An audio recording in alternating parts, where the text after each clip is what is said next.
Buenas noches, queridos amigos. Estamos nuevamente en un nuevo programa de EMET, En Busca de la Verdad. Hoy conversaremos sobre un tema que siempre ha estado presente y quizás ausente en gran parte del mundo, que es sobre el pueblo gitano. Un pueblo muy enigmático, antiguo, que todo el mundo lo conoce, que tiene un montón de ideas sobre ellos, pero que poco uno sabe profundamente dónde provienen, su lenguaje, su cultura, cuáles son sus anhelos, cuáles han sido sus tragedias en su larga historia.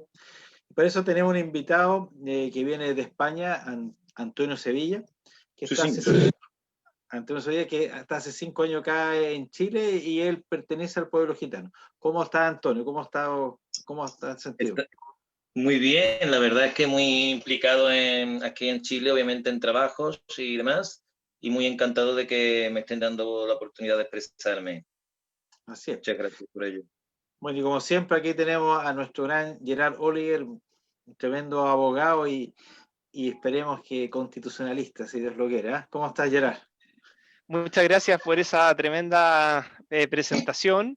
Bueno, evidentemente, si es voluntad de Dios, estaremos ahí, pero en cualquier modo, siempre opinando y siempre entregando elementos a la discusión, y en este caso sobre la nueva constitución que Chile requiere. Sí, bueno, como les decía, Antonio Sevilla es químico farmacéutico, pertenece al pueblo gitano, lleva aproximadamente 5 años en nuestro país, en la bella ciudad de Talca, y él nos va a conversar un poco acerca de su pueblo, de su origen. Cuéntanos un poco, Antonio, ¿de dónde viene el pueblo gitano? ¿De hace cuántos Bien, años existe? Cuéntanos un poco sobre eso. históricamente, antes de entrar en hipótesis de la manera que sea, lo constatable a día de hoy del origen del pueblo gitano es su entrada a Constantinopla. Posiblemente, pues, hay recuerdo de que entraron personas gitanas, posiblemente gitanas a Constantinopla sobre el siglo XI, ¿de acuerdo? En lo que hoy es Estambul. Aparece un grupo de personas que dicen llamarse Atzigana, o sea, una de sus definiciones, que después entraremos un poco en la etimología de esta definición, sería Atzigana o Atinganoi, Atzigano, Atinganoi. Estas personas, cuando son preguntadas de dónde vienen, pues ellos dicen que vienen huyendo de un evento que sucedió en Egipto y que ellos tuvieron que salir de allá. De alguna manera tuvieron que salir de allá. Se constata que vienen también huyendo de las persecuciones del imperio abasida, que ya era un imperio musulmán que había en la época bizantina, y que estas personas, pues, como no quieren hacerse musulmanes, pues igualmente llegan hasta la altura de Bizancio, de Constantinopla, y entran allá.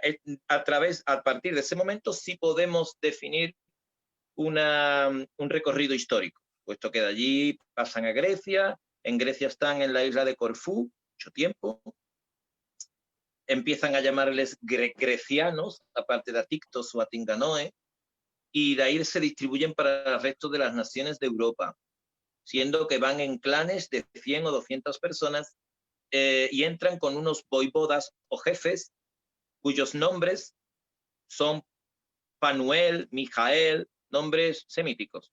Pero más allá de ahí, históricamente es lo que sabemos.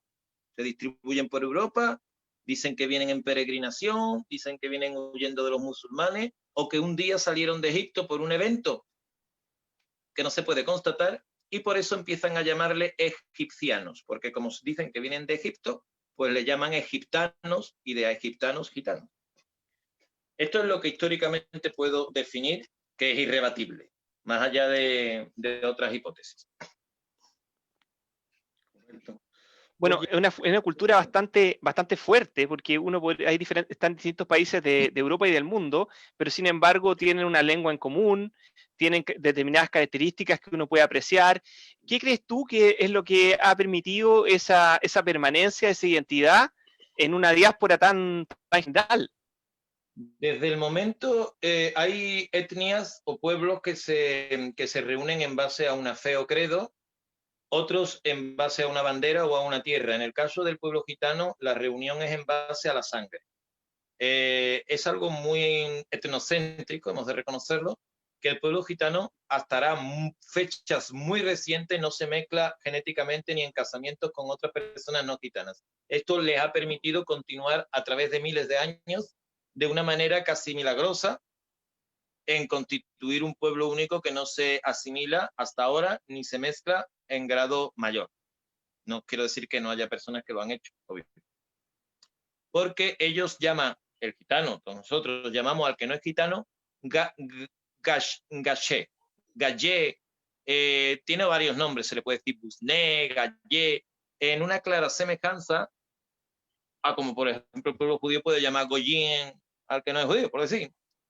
Entonces hay una semejanza, pero en el pueblo gitano literalmente ha sido una reunión en base a la sangre, a lo que es la etnia y el clan. Correcto. Oye, y bueno, eso es bien importante. Es bien importante reconocer esa característica y luego de eso, muy cortito, también eso se refleja en el respeto por la lengua, ¿no? Y de alguna manera el protegerla. ¿Qué opinas tú respecto a eso? Porque, por ejemplo, tenemos algunos amigos que nos dicen, oye, ¿sabes qué? Muy bien que quieras aprender de nosotros, sabes de nosotros, pero nuestra lengua es nuestra, no te vamos a enseñar. Sí. ¿Qué opinas tú de eso? Para nosotros es interesante. Hombre, viéndolo de afuera. Tenemos que tener en cuenta que en el pueblo gitano no existe un libro como la Torá o otra cuestión que nos reúna salvo nuestras particularidades. Estamos en un proceso de asimilación cultural a pasos agigantados porque la sociedad avanza y estamos en medio. Y obviamente tenemos que entender que no es una especie de racismo por nuestra parte, es simplemente proteger una serie de estructuras que nos reúnen. Tanto es así que, bueno, lamentablemente es muy difícil aprender romaní como no sea en un campamento y con gente que lo sepa. Y como digo, no es que no se le enseñe al que no es gitano, sino que a lo mejor va a tardar 20 años en que los gitanos lo acepten o le enseñen. ¿Me entiendes? Es una cosa muy tradicional y no quiero que nadie lo tome a mal en el sentido de que el proceso de asimilación, la diáspora, lo que ha sucedido es muy crítico.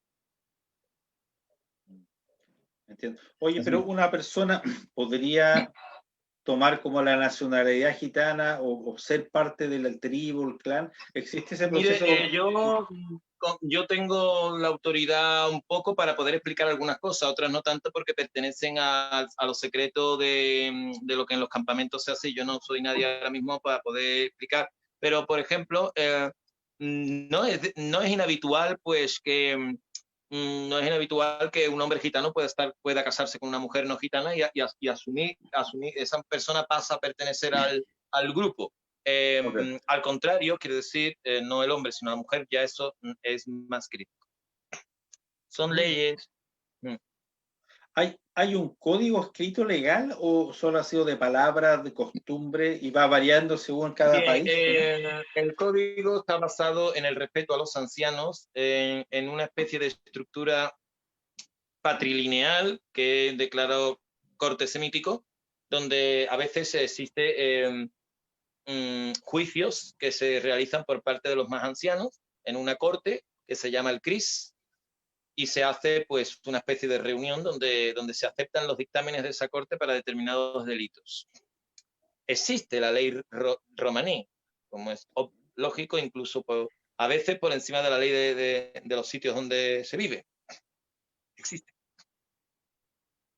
Y también existe alguna suerte de, ¿cómo podríamos decirlo? Porque monarquía, por decirlo de alguna manera, porque recuerdo hace muchos años atrás se comentaba que había un rey de los gitanos en Chile y que vivía justamente en Villa Alemana, pero yo no he escuchado nunca más de eso con los años, digamos, lo escuché eso hace 20, 30 años atrás.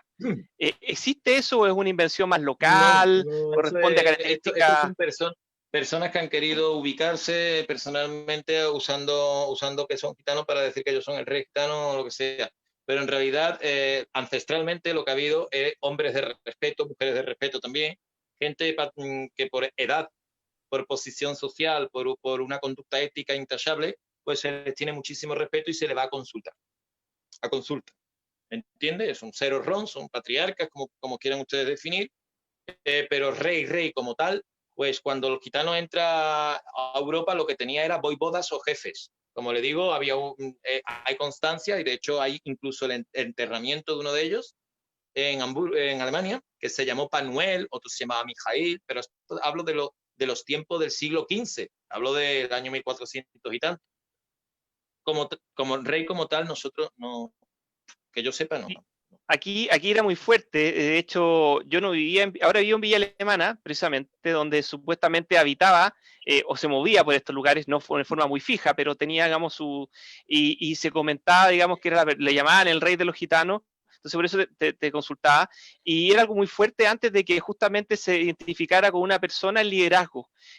Parece, por lo que tú me comentas, es mucho más horizontal que algo tan vertical, ¿o no? Hombre, por supuesto. Aquí el respeto es basado en una cohorte de personas, mayormente es un número de ancianos y de personas que dentro de la colectividad tienen un respeto basado en la trayectoria de su vida, en su éxito familiar y en esto, porque el gitano solamente se llama Ron a través de que se ha casado, ha tenido descendencia y esto le da la categoría de Ron como tal, porque Ron es una palabra que viene del copto egipcio y que significa hombre. En Egipto, los coptos todavía usan la palabra Ron. Ron significa hombre, verdadero hombre, que como digo es una cultura etnocéntrica. Pero, y de ese punto de vista, porque los coptos, para los que no conocen, es un tipo de cristiano. ¿Hay Bien, alguna raigambre cristiana en el mundo gitano o eso bueno, más o menos? el gitano, aun siendo una persona iletrada, puesto que no tuvo el momento cuando llegó pues en una circunstancia de una persona iletrada, pero conocía perfectamente las historias bíblicas. Y te podía hablar de Moisés, te podía hablar de los patriarcas, de una manera bastante curiosa y misteriosa.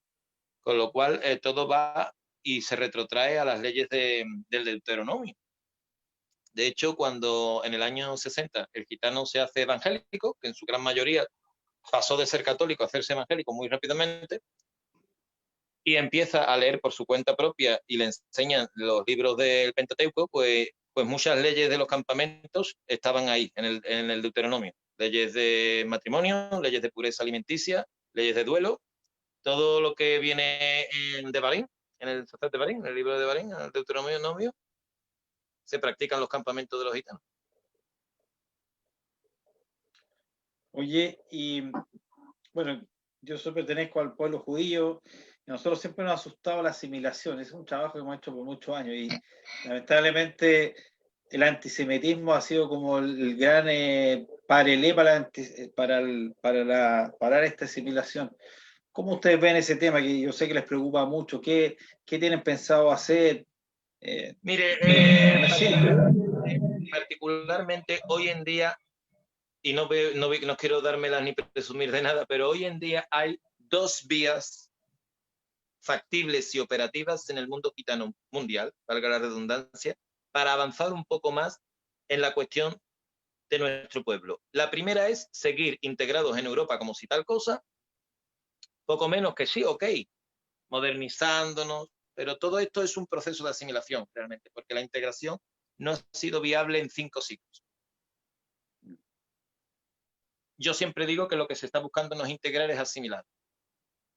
Ese es un proceso. Es el proceso de permanecer en nuestras estructuras básicas, pero seguir olvidando lengua, costumbre, para llegar a ser algún día europeos de primera clase. Cuando en 5 siglos les aseguro que no lo es.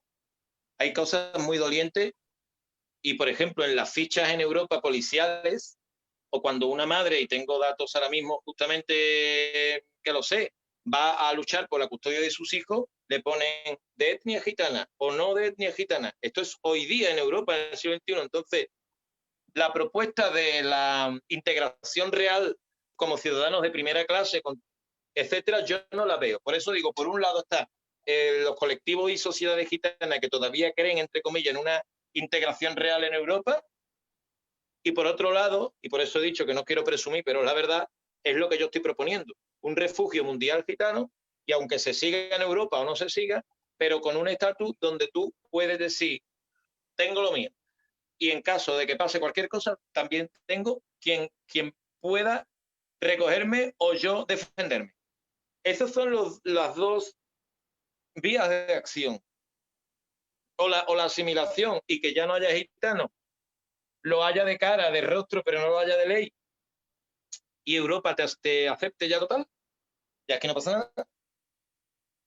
O mantenernos, pero con un refugio mundial, porque están pasando cosas muy gordas en Centro Europa, sobre todo en la parte de los Balcanes. En Bulgaria hay una emigración masiva de todo el colectivo gitano hacia Canadá, huyendo literalmente de los nuevos partidos neonazis que están allí saliendo. Las cosas que han pasado en la época del COVID ha hecho que los gitanos prácticamente muchos de sus barrios han sido cerrados con muros altísimos para que no salgan, porque se los acusaba de que ellos propagaban el virus. Es real. Oye, cuéntanos un poco sobre la historia de las persecuciones, las tragedias, porque uno sabe tan poco, pero o sea, yo obviamente sé que en el Holocausto los judíos y los gitanos nos mandaron a los campos de concentración a ser exterminados. Hitler era clarísimo al pueblo gitano, hay que exterminarlo. Y eso es más menos conocido, pero no tanto, no es tan conocido. Pero más o menos eso, el tema de la guerra mundial, y yo he estado hablando con rabinos de mucho peso, que no diré quién porque soy discreto y aparte no sé, ahora mismo no puedo hablar todo. Hablaba de las profecías de Ezequiel y le decía del Valle de los Huesos Secos y de que tanto la casa de Judá como la casa de Israel iban a verse en un horror. El tema que pasó con los nazis supera toda la historia, es algo que va más allá de la historia. Fue una aniquilación de dos pueblos por su etnia, porque obviamente mataron a otros colectivos como homosexuales, gay, comunistas, pero eso era por motivaciones políticas, porque el nazismo era fascista, quizá porque eran enemigos que habían peleado contra ellos y obviamente pues también iban a ser asesinados, obviamente, porque entraba en los nazis, pues claro, cogían a los comunistas, pues también los iban a matar.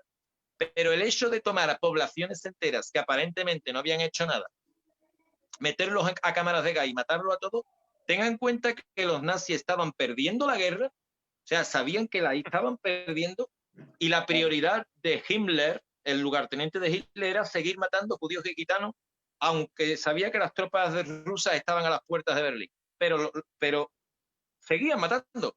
Para ellos era más importante acabar ya de una vez con todos nosotros, antes incluso que defenderse de los que venían por el camino. No dejaron de matarnos hasta el último segundo, hasta la última hora. ¿Sabe usted por qué? Porque en el nazismo hubo un componente esotérico muy, muy profundo.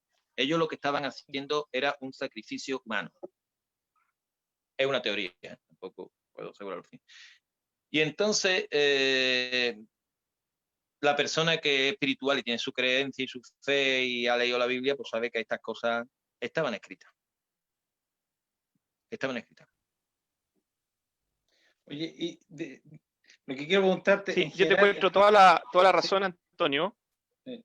Te encuentro toda la razón, Antonio, en el sentido de que Hitler tenía un pensamiento o trataba de vestir su teoría, digamos, de una visión pseudo religiosa, buscaban tomar el paganismo antiguo y hacer reversionarlo.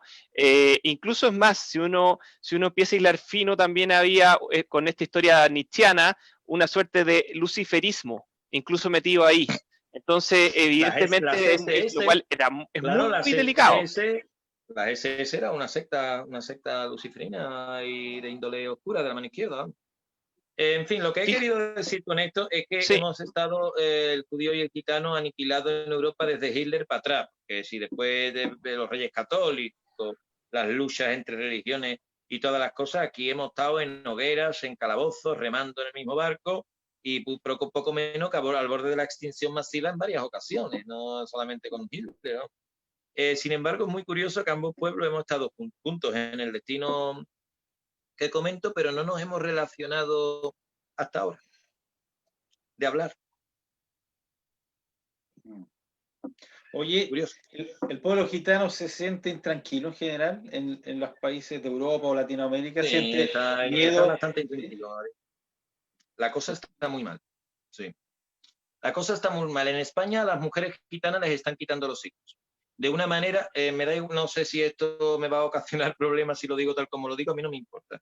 Lo voy a decir porque trabajo igualmente con asociaciones en España de la Plataforma Nacional de Derechos Gitanos y demás, y es un clamor público, como ya es como una especie de, no diré plan, no sé, donde a la mujer gitana se le está quitando los hijos para darlo en adopción. Está sucediendo en España ahora mismo. Por miles.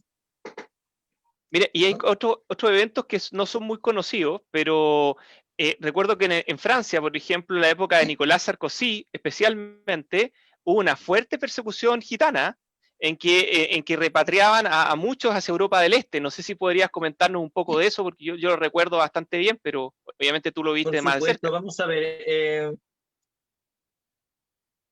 Está claro que estamos viendo la historia cíclica. Lo que pasó en Francia es que echaron a todos los gitanos de Rumanía, lo cual ahora está pasando en Inglaterra de la misma manera. Por el Brexit, en Francia fue directamente que los echaban a la calle porque les molestaba de verlo. Es uno de los pocos pueblos que el simple hecho de que alguien nos vea o los vea le provoca molestia a los estamentos gubernativos. Lo echaron. Pero no solo echaron a los gitanos rumanos, sino que aprovecharon para echar gitanos franceses también y pasar piola con eso. El asunto era acabar con todos los gitanos y tirarlos fuera. Se los llevaran otros.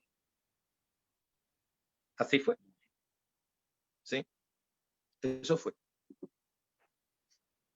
Terrible. Oye, y cuenta un poco los Balcanes, la última guerra de Europa. También, ahí parece que cuando hay crisis se aprovecha inmediatamente de atacar al pueblo gitano, cuando hay un desorden, ¿no? Mire, cuando yo hablo con los míos y gente de peso, gente que lleva detrás suya mucha gente, y les digo, como fue el caso del jubileo de la Unión Romanía, hablé directamente con Gratan Puxon, ojalá me escuche, y le dije, hace falta una nación gitana algún día, más pronto que tarde. Y me dijo uno de ellos, no hace falta, no importa, ya hablamos por internet todo y eso es la nación gitana. Me pareció ridículo que me dijera una cosa así. Lo digo. Y yo expuse y expongo que lo que pasó en los Balcanes justamente viene de que no hay una nación gitana ni un refugio mundial gitano donde se pueda recoger este pueblo en caso de genocidio instantáneo.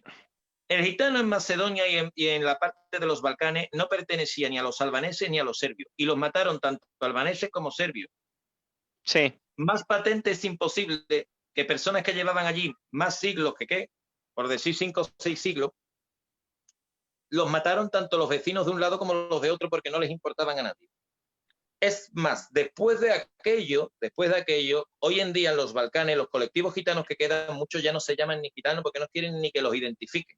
Han quedado tan marcados que se llaman de otras maneras para ver si de alguna forma ya pueden sobrevivir. Es inmensamente cruel esto que digo.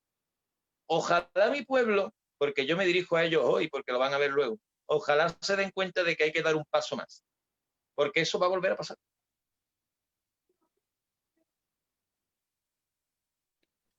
¿Y ustedes están trabajando colectivamente en pos de llegar a operacionalizar, buscar físicamente un lugar? ¿O es una idea que tienen algún grupo en particular nada más? En esta vida todo comienza con una idea. Todo comienza con una idea. Una de las principales personas que quiero homenajear hoy aquí, que es el pastor Lizardo Cano Montes, que es un pastor evangélico gitano de España, fundador de la primera sociedad gitana por la causa hebrea gitana, que es la sociedad Sefarat Soanim, en España, ya ha hablado en embajadas con Israel muchas veces. Ha hablado en la embajada, incluso ha llegado a hablar de cómo podría ser una alianza. Ha hablado. Yo he hablado ya con 3 o 4 rabinos. Este señor a lo largo de 20 años ha hablado como con 10. Esto no es ninguna cosa que hemos sacado de la manga a 2 días. Nosotros lo que queremos es asociarnos con el pueblo de Israel, porque nos sentimos Israel, y ahí hay una batería de pruebas que habría que desgranar de a poco. Y por supuesto que yo creo que espiritualmente y genéticamente, como puedo demostrar, esa zona de Medio Oriente que corre desde lo que en su día fue Samaria y Judea, Transjordania, Líbano, toda esa zona fue la zona de donde salieron los deportados asirio-babilónicos en la época de Salmanasar. Toda esa zona que corre, incluso esa deportación llegó hasta Afganistán, Persia. Y nosotros, pues yo creo que, como le vengo a referir, no todos piensan igual, pero yo creo que la integración en Europa ya no es posible. Oye, coméntanos un poquito más esa teoría que cada vez tiene, parece, más fundamento y está haciendo más ruido, de que posiblemente el pueblo gitano nace de una de las tribus perdidas de Israel. No sé si nos puedes comentar un poco más de cómo llegaron a esa conclusión, Señora cómo lo Díez, investigan. mire, como le comento en su día, cuando el gitano se hace evangélico y empieza a leer la Biblia por sí mismo, sin que se la lea un cura, comienza a darse cuenta perfectamente que sus leyes ancestrales están en el Deuteronomio sin que él las haya leído de antes. Cuando un gitano se casa con una gitana en Centro Europa, guarda las sábanas de la boda nupcial, como en los tiempos del rey David se hacía íntegramente. Esa corte de gitanos de respeto, ancianos, cuando juzgan a alguien, por ejemplo, que ha cometido un homicidio involuntario, uno de los castigos es el destierro a ciudades refugio. En la época del rey David también se hacía eso. Si alguien había cometido un homicidio involuntario, podía ir a una ciudad y si no salía de allí, los deudos del familiar muerto no podían asesinarlo igualmente. Todas estas cosas retrotraen que la costumbre gitana es más con la ley mosaica de la época, porque claro, justamente, como ya diré después, esto era de la época de la deportación del primer templo. ¿Entiendes? Entonces, todo está muy ligado. La estética que usted ve no es simple estética. Si usted ve a una mujer gitana tradicional con un dicló, un pañuelo, incluso la manera de anudarlo, cualquier cosa de esta, habla de un respeto que cubre el pelo, las faldas hasta el suelo. Yo he visto judías por Gibraltar que son vestidas igual como una gitana, las faldas hasta el suelo, el pañuelo puesto con el mismo nudo. Vamos, es prácticamente lo mismo. Son muchos paralelismos. Si esto fuera un crimen, no habría un muerto, pero habría muchas pruebas circunstanciales que apuntan a que ha habido un crimen. A ver si usted me entiende. No puedo decir que el muerto esté tirado en el suelo, pero hay sangre. O sea, en definitiva, a lo que me refiero es que cultural y tradicionalmente somos hebreos. El segundo punto sería la conexión griega. En Grecia al gitano se le llama atinganoi, de siempre. Atinganoi. ¿Y usted sabe quiénes eran los atinganoi que vienen en la enciclopedia judaica? Los atinganoi era una secta judía que había en Grecia, judaizante. Pues el gitano le dicen igual, atinganoi, pues como aquellos atinganoi, porque seguramente en aquella época todavía guardaban costumbres que hoy no.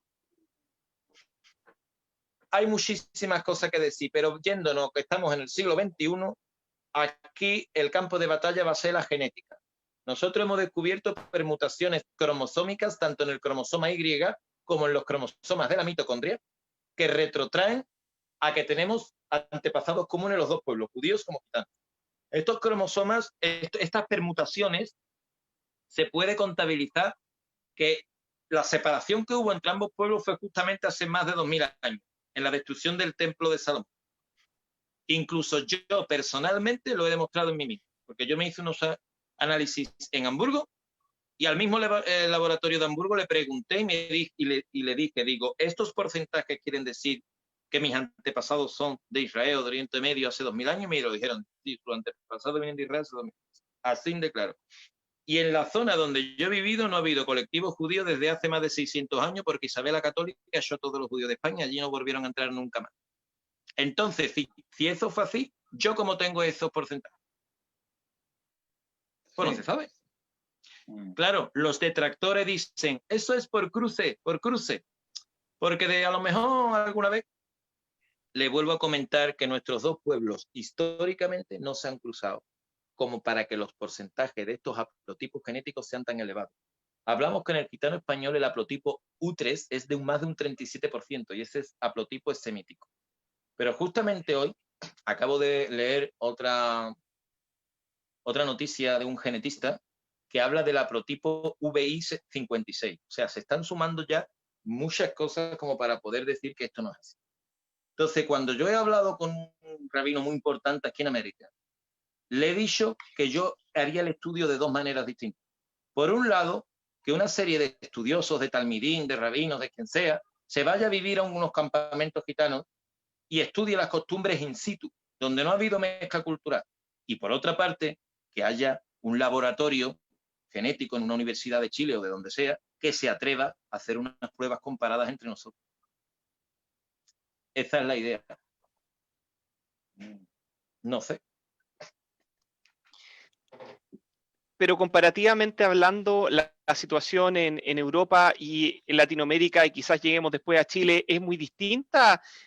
¿Cómo es la relación? Porque evidentemente uno en Chile ve dificultades, sobre todo yo diría, más, y ahí podríamos hilar fino, pero más que una discriminación, lo que se ve son dificultades que tienen que ver con justamente lo que tú hablas de la integración, de que nuestra cultura no es muy abierta, no solamente al pueblo gitano, sino no es abierta a casi ninguno, ni siquiera a los pueblos originarios chilenos, digamos, a los primeros pueblos.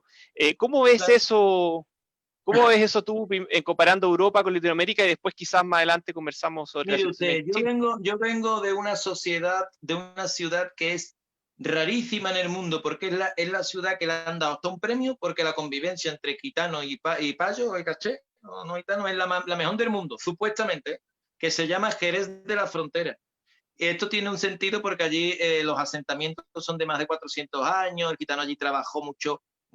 Bueno, el asunto es que en la ciudad donde supuestamente no hay tanta discriminación, yo veo que los gitanos viven en su barrio y los demás viven en el otro lado. O sea, y le hablo de la ciudad supuestamente más moderna, más centralizada, más mejor, que no le diré de Bulgaria, de Centro Europa, de Rusia. No, la situación es pésima. No hay. La gente ve un gitano por la calle a las 2 de la mañana y va a cruzar la acera. No tienen miedo. Punto.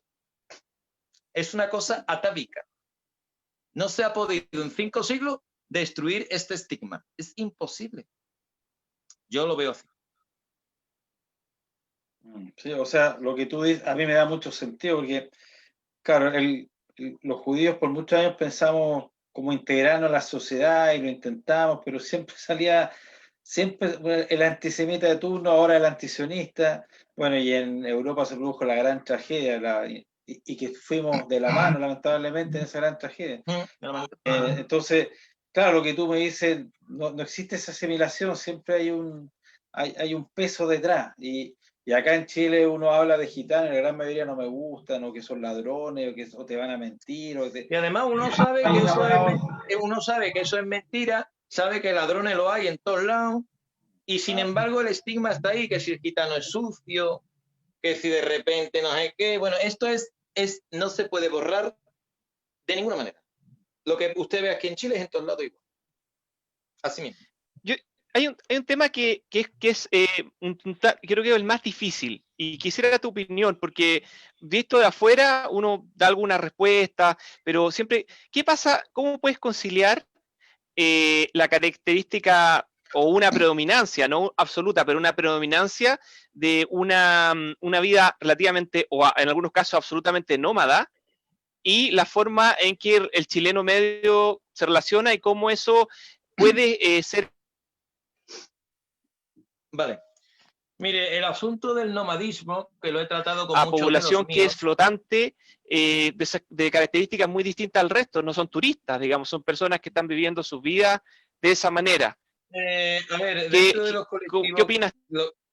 Opino que cada persona y colectivo puede llevar una vida igual. Imagínese usted que fueran una comuna de hippies que de repente pues, deciden irse a vivir al estilo hippie en donde sea, por eso se lo va a discriminar de igual manera, ¿no? O sea, el asunto, por eso usted mismo se dará cuenta de que esto es otra cosa, es otra cosa. Si esa gente fueran de repente 10 o 15 estadounidenses que se metieran allí con 10 caravanas y con las rastras hasta aquí porque son hippies, pero gastaran, pues no pasa nada.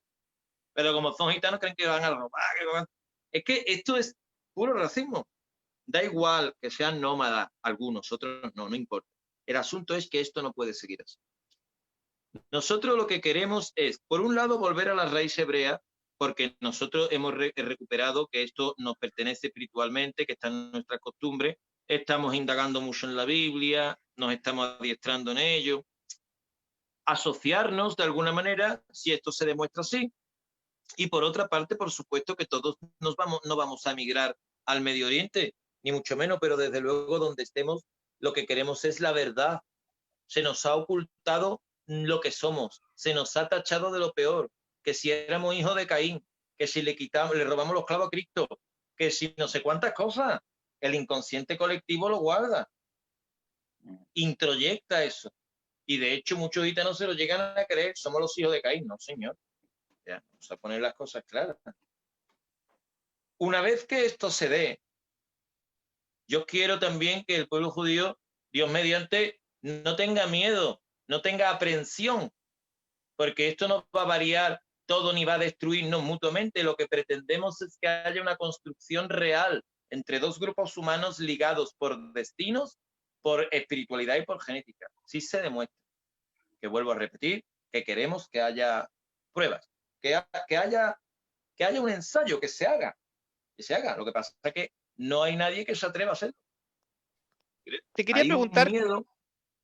me parece, yo escuché a medias porque se me cayó la conexión tu respuesta respecto a la realidad nacional, pero en algunos casos yo incluso he visto los petitorios nacionales respecto a ciertas condiciones materiales que están ligados con las personas que requieren apoyo en sus traslados en las diferentes ciudades del país, cómo pueden, digamos, hacer convivir su cultura con los espacios físicos y la infraestructura necesaria, podríamos decir, estatal.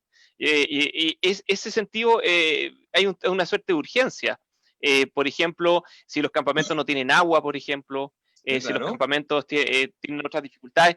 ¿Qué piensas tú cómo se debería enfrentar eso? Mira, No digo una respuesta absoluta, pero... Si hubo un día, hace mucho tiempo, que se admitió que estas personas llegasen, ahora hay que cuidar la convivencia, por supuesto, y si no, pues no me lo dejan entrar. No me lo dejan entrar. No me lo dejan entrar. Yo lo lamento, estamos aquí, vivimos, existimos, estamos en los países. Mientras esta situación sea así, o se llega a una semiconvivencia y asistencia, o está muy mal lo que está pasando. Por ejemplo, pues claro que aquí en Villa Alemana, en Villa Alemana, por ejemplo, han acusado de discriminación en los consultorios, por ejemplo. Que en los consultorios van a una atención médica y expresan eso. En otros momentos sabemos que tienen dificultades en los campamentos con el agua, por ejemplo. Sí. Entonces, y por otro lado, sabemos también de que muchos no tienen intención de quedarse permanentemente en Villa Alemana, van a estar circulando por diversos lugares del país porque es propio de su cultura, no de todos, pero de muchos, digamos. No de todos, entonces, porque hay colectividades que son sedentarias, hay otras que mantienen el nomadismo, porque igualmente en época ancestral, en Medio Oriente, estos colectivos eran nómadas. La palabra hebreo significa los que pasan de un sitio al otro, desde Abraham. Y en esa zona, los recabitas y otros que hubieron eran nómadas, era su manera. Ya le digo, no todos los gitanos hacen eso, pero bueno, los que lo hacen, pues habrá que respetarlo. O como le digo yo, si viniera de repente una secta religiosa que viviera pues de determinada manera, pero no por eso, pues habría que respetarlo. ¿Me entiende? Porque imagínense los menonitas, o imagínense usted quien sea. Viven como le da la gana mientras no maten ni roben a nadie ni hagan nada malo, pues deja a esas personas vivir como quieran, que quieren vivir en una caravana, pues déjalo vivir allí. No pasa nada, ¿no? Sí, no, lo que me preocupa es justamente que quizás tienen necesidades específicas, y de hecho yo he escuchado, y tienen petitorios, y me gustaría también ver cómo podemos también satisfacer esas necesidades como pueblo chileno. Claro. Mira, yo a usted, justamente que usted va a ser un constituyente, si Dios quiere y demás, yo le voy a dar después en petit comité y en privado le puedo dar contacto de los jefes gitanos de aquí de Latinoamérica, de Argentina y demás, por si usted quiere ponerse en contacto con ellos para el tema de asistencia social o para el tema de ayuda humanitaria, que por supuesto es un tema que hay que tratar con estas colectividades y los políticos no lo han abordado. No. Y usted ahora lo está tocando y me parece estupendo. Entonces eso ya, en petit comité, de la manera que sea, yo le puedo también dar los datos necesarios porque lo que usted dice tiene razón. Independientemente de que algún día vayamos a otro estado de cosas, ahora hay que solucionar las necesidades básicas. Sí. Oye, pero a lo que se refiere Gerard, ¿podría seguir existiendo el pueblo gitano si se asentara? ¿O qué porcentaje es nómade? ¿Tenéis alguna idea? Y segundo, ¿cuántas naciones tienen? Tú me comentaste que son distintas naciones. También. Hay muchas y algunas no se conocen. Y después tenemos el problema de que hay gente que pudieran ser gitanos o a lo mejor no. O sea, hay una batería de cosas a estudio, ¿no? Porque, por ejemplo, en Israel, en Palestina están los domari y no son gitanos. ¿Vale? Los quiero dejar bien claro porque hay mucha gente, los gitanos, en Israel los tratan mal los judíos. Los domari son árabes, no son gitanos. Quiero dejarlo clarito. porque no tienen las costumbres de la romanipen ni de las leyes. Y yo he hablado con estudiosos lingüísticos y me aseguran que el domari no tiene que ver con el romani. Y por tanto, son personas y tendrán que tener su estatus en su momento, pero los domari no son gitanos en Medio Oriente. Por eso hay mucha gente que los sot también, no lo son, no lo son. Entonces, lo primero es ubicarnos. ¿Quién es? ¿Quién no es? ¿Cómo es? Y después ver soluciones tanto globales como puntuales según los países. Porque ya le digo que no es lo mismo irse a Inglaterra que irse al cono sur de América. Habrá necesidades más especiales, claro. Tratar eso de manera localista. Entiendo. ¿Y Oye, esto lo han tratado en algún espacio internacional, digamos, institucional, o ha sido todo o se está sembrando, así como lo está haciendo ahora, en espacios de conversaciones, quizás círculos académicos? Mire, yo estoy ahora mismo esperando que la situación del COVID acabe, porque obviamente me está limitando a todas las acciones y a poder hacerlas únicamente por Facebook. Pero vamos, obviamente que quiero salir a esa calle a hacer ya lo que sea en estamentos, en municipios o a nivel que sea. Nosotros, claro, yo por mi parte le he escrito a todo el mundo. Yo puedo haber escrito a Bruselas, puedo a la UNESCO, la gran mayoría no me han contestado. Para que me conteste alguien tengo que escribir como 10 cartas. Pero claro, la situación COVID me está limitando, pero que yo voy en serio 100% con esto. Yo voy 100% en serio con esto y la gente está conmigo igual. No es un tema simplemente online, Facebook, ¿usted sabe?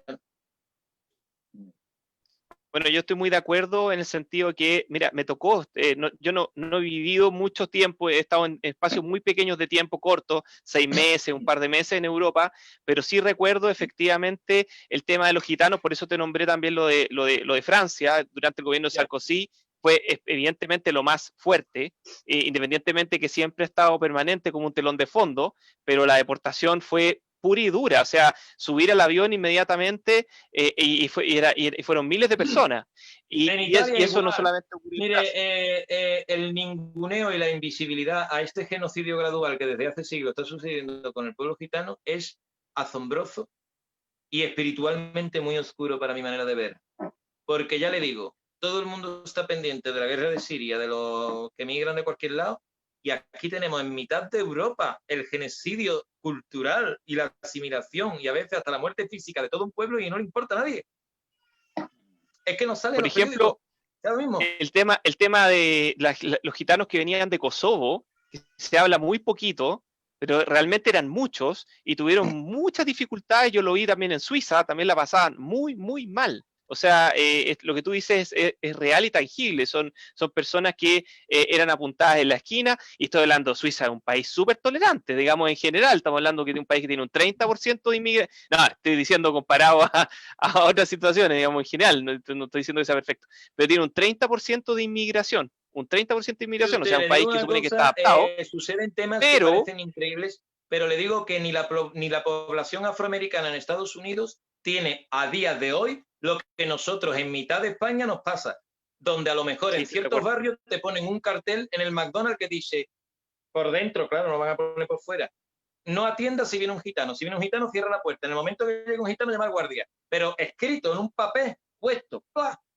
Eso no le pasa ni en la época de Alabama a los afroamericanos en Estados Unidos. Esto que está pasando con nosotros clama al cielo. Pero es que no le importa a nadie, porque yo no veo ni la BBC, ni la ONU, ni veo nada decir nada. Yo no veo nada. Sí, a lo mejor es que no veo mucho la tele. No sé. ¿Está pasando? Mira, nosotros en el grupo Sommer tuvimos varios amigos gitanos que ahora no nos podemos juntar, y también nos comentaban un poco esto de que se sentían muy discriminados, muy dolidos, y yo siempre escucho a gente que habla mal de los gitanos, que estamos con cosas. Sí, es que no hay otra. No hay de otra, por eso yo lamento decirlo, mire usted.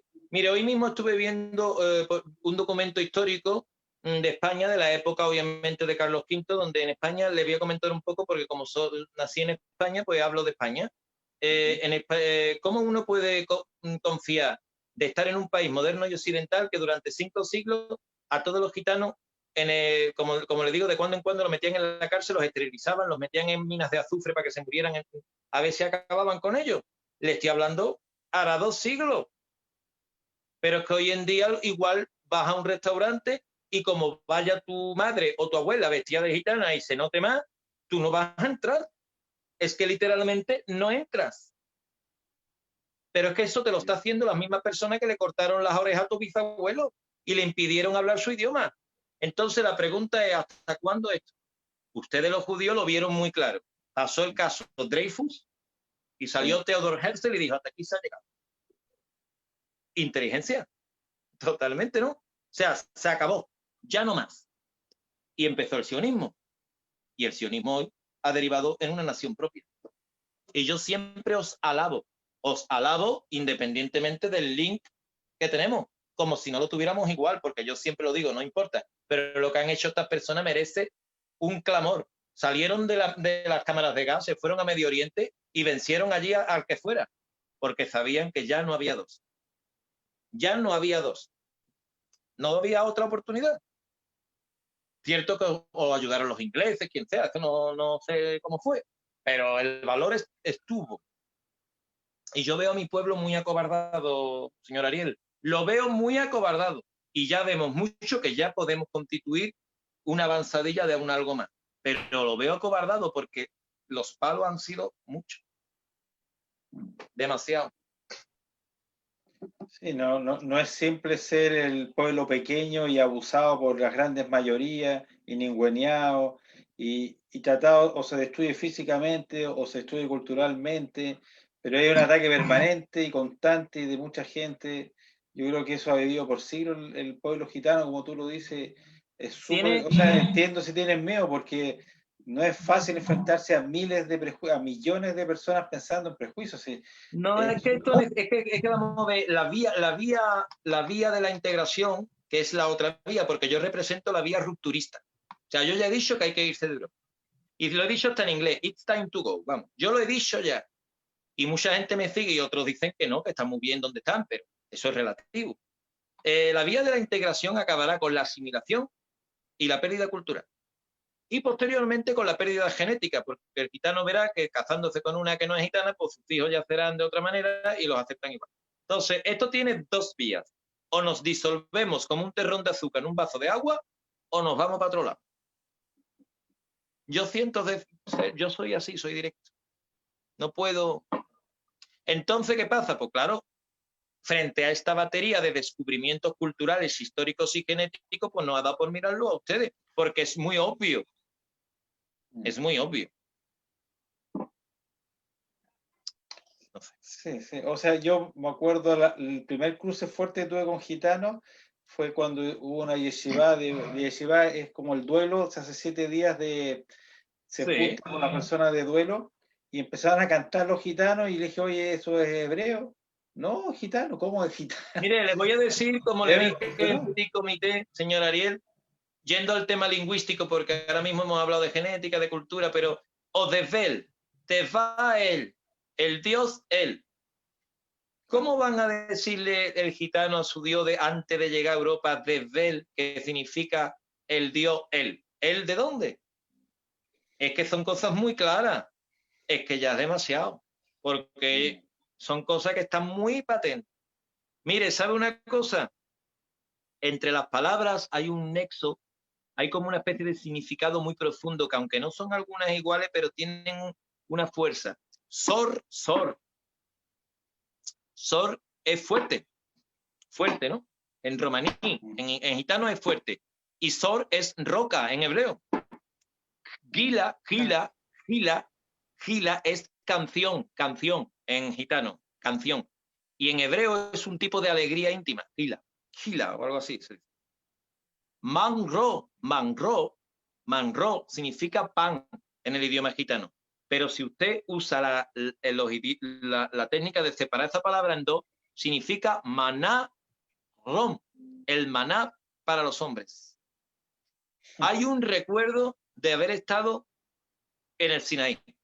Hay un recuerdo. Pero incluso en el pueblo judío moderno llama al gitano Zoanín. ¿Zoanín de dónde? De la ciudad de Zoán. ¿Qué sucedió en Zoán? Mosé, antes de salir al Sinaí, quedó mucho tiempo en Zoán. Hizo milagros allí, quedó en la ciudad de Avaris, donde actualmente está Zoán. o estuvo. ¿Cómo ese recuerdo memorístico de que los judíos llaman a los gitanos Zoanim? ¿Por qué los derivan a un recorrido que entronca directamente con el Éxodo? Son muchas cosas. Hay libros enteros.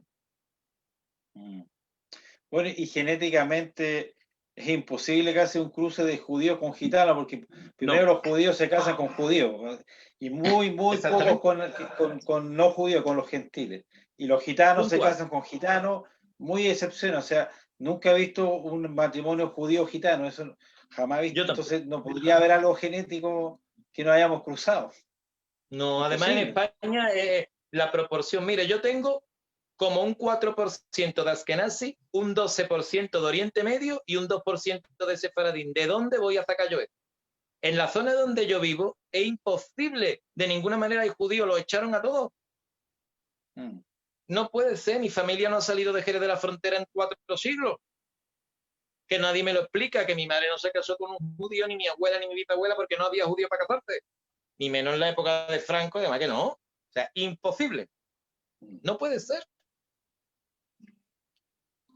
Hay que dar. Oye, y esta organización que me dijiste, la International Romani Union, ¿investiga estos temas? ¿Hay fondos, hay maneras, hay investigadores? Le voy a hablar de los detractores, porque siempre hay que hablar un poquito de ellos, de los enemigos, de los detractores dentro de mi mismo pueblo. Mi pueblo tiene miedo. Mi pueblo sabe que si se identifican como hebreos, creen que les van a caer ya la tormenta del siglo. No lo ven como algo positivo, ni profético, ni nada. Lo ven que los palos van a caer por todos. Y entonces dirán, en su poca valor, porque ahora están acobardados, dicen, no queremos ser con los hebreos. Nosotros venimos de Asia porque lo dijo quien sea, y nos vamos a agarrar ahí. Asia, se acabó. Alguna zona de Afganistán. El hecho ese, el transcurrir de este exilio pasó efectivamente por Asia, por Afganistán, zonas fronterizas con la India, porque otros porcentajes genéticos nos ligan con un pueblo hebreo de la India que son los judíos de Cochín. Los judíos de Cochín llegaron a la India después de la destrucción del segundo templo de Salomón. Y fenotípicamente y genéticamente poseen el haplotipo M5 1A 1B como nosotros igualmente. Igual que los Manashe, que los Bene Israel, que los Bagdadi, porque la India está llena de judíos. Por eso cuando alguien me dice, no, los gitanos que vienen de la India, pues sí, vendrían de allí, pero ponlo, es que allí hay muchos judíos. Igualmente los hay. Eso no invalida nada. Por supuesto que en esas deportaciones de los asirios, toda la zona de Afganistán, India, el imperio persa, el imperio del Ciro el Grande corría desde Babilonia hasta la India, pues claro. Pero no invalida. Y además hay otra coincidencia en cuanto a esa historia de viajar desde el Medio Oriente hacia India, porque también hay muchos pueblos cristianos de primera hora que se establecieron en la India y que son diferentes y disociados del cristianismo católico o de los coptos o de otros, digamos. O sea, el viajar desde el Medio Oriente hacia la India e instalarse parece que era una costumbre bastante habitual en esa época. Pues la verdad, yo prácticamente lo tengo todo dicho. Nosotros lo que queremos es que haya un comité de investigación entre nosotros y los científicos que pudiéramos obtener, o de otras naciones, con el colectivo judío, y que verdaderamente se estudie de una vez por todas esto, pero sin miedo, porque nosotros no estamos diciendo de invadir Israel ni no allí todo el mundo, porque eso no es la idea. Políticamente se va a hablar después muchas otras cuestiones, beneficios compartidos. Aquí nadie está hablando de invadir nada ni de ir allí todo el mundo, porque sabemos que geopolíticamente no. Pero, hombre, vamos a ver. Tenemos unas profecías que pueden estar cumpliéndose. Y después tenemos una evidencia histórica y genética que apunta a lo que estamos hablando durante ya más cerca de una hora. Entonces, ¿qué cuesta? De verdad, ¿qué cuesta hacer unos estudios serios sobre esto? Y aclararnos. Es lo único que estoy diciendo. Sí. O sea, tendría que haber una voluntad política. Yo entiendo al pueblo gitano que tenga miedo, porque si eres discriminado por ser gitano, eso y aparte ahora judío, peor, porque se te cae más enemigo. O sea, ya, ¿y quién te es que lo que va a pasar es un punto de no retorno donde hay que irse duro. Sí, puede ser, porque la cosa está muy mala. Pero mire usted, la verdad nada más que tiene un camino y la verdad no puede ser para mal. Si la verdad siempre va a ser para bien. Lo que yo no puedo es ocultar unas evidencias y un periplo de un año de investigación. Yo no puedo ocultarlo. Yo no quiero que esto derive en nada negativo. Todo lo contrario, ¿no? Todo lo contrario. Tengo mis ideas de cómo podríamos hacer y todo. Lo que es. Sí. Ahora vamos a estudiarlo.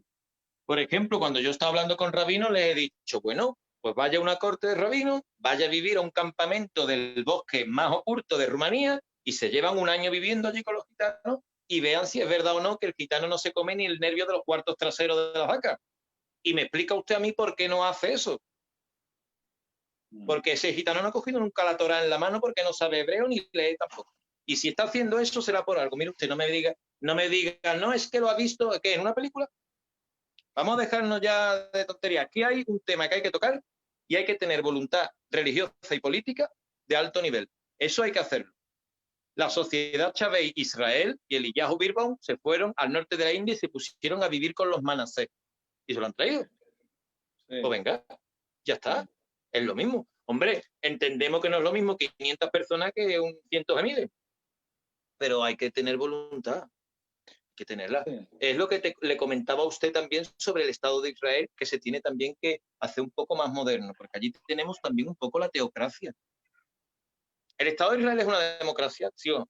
Debe de serlo. De hecho, es la única democracia de Medio Oriente, que se sepa. Pues tendrá que haber una voluntad política de que estas personas, independientemente de que hoy sean cristianos o no, si son hebreos también, son de allí. O sea, igualmente, pues no se tiene allí a los árabes israelíes con el pasaporte en la mano, no se tiene a los drusos, no se tiene a cualquiera y tienen su residencia. ¿Qué pasa? ¿Vamos a estigmatizar ahora porque esta gente poco menos que no tienen un candelabro en su casa? Hombre, vamos a ser serios, ¿no? Obviamente no tenemos el candelabro en la casa, pero hay que estudiar esto. Claro. Así es, lo que tú dices, Shabbat Israel es una organización que anda en búsqueda de los judíos que se fueron convertidos por el cristianismo en América, que son los Anusim. Sí, claro. Pero quizás se abre más Con atrás. todo mi respeto, buscan a todo el mundo menos nosotros.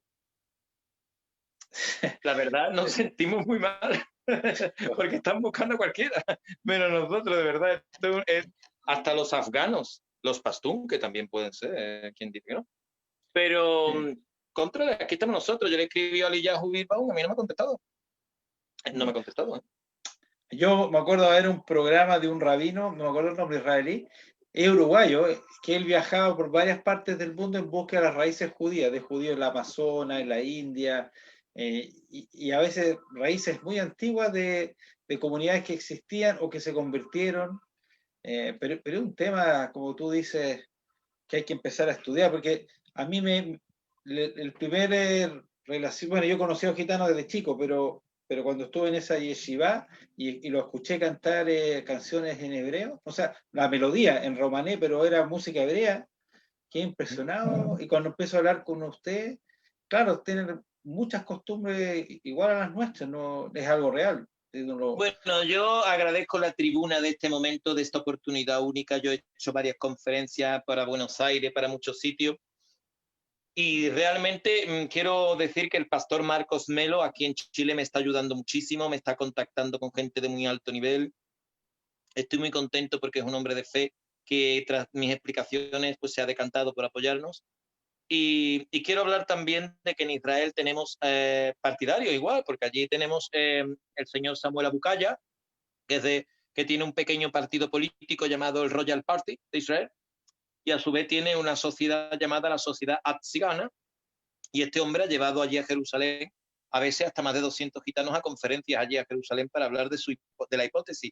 Él es un talmidín que vive en Jerusalén y en el asentamiento de Kohol Jacob, en Transjordania, y en sus estudios del Talmud y de estas cuestiones, pues ha elucubrado incluso que podríamos ser la tribu de Simeón. Ahí ya no entro, porque esas cosas se me escapan. Después de tantos siglos, quién sabe. No puedo tampoco apuntar a una tribu específica, ¿no? Pero bueno, es lo que él dice. Quiero decir que esto es un clamor que ya es internacional desde hace bastante tiempo. Wow. Oye, ya se nos pasó la hora y yo sabía que íbamos a quedar corto porque este tema yo creo que da... pero es que bueno ponerlo en el tapete. Yo, bueno, como voy a... a mí me interesa mucho, pero no sé cómo agarrarlo. Voy a empezar a hablar con contactos, a ver cómo nos podemos ayudar. Porque la verdad te libera, como se dice. Yo creo que hay que encontrar... Tiene que salir alguna verdad de esto. Tanta coincidencia no creo que exista. Bueno, muchas gracias, Antonio. Gracias por todo, señor Ariel, y aquí al compañero, también a todos vosotros, y esperemos poder trabajar juntos para un esclarecimiento de la verdad en las naciones, que eso es lo que buscamos, y un beneficio para todos. Así que muchas gracias por todo. Y lo más importante, y esto es para todo el mundo, la discriminación es una de las cosas más brutales y más repugnantes que hay en toda civilización. Uno tiene que respetar a cada ser humano. Cada ser humano es un hijo de Dios, tiene un alma, y el que no crea en Dios como un hermano. No se puede discriminar a ningún tipo de persona por fe, por cómo habla, por costumbres, por religión, por color, por orientación sexual.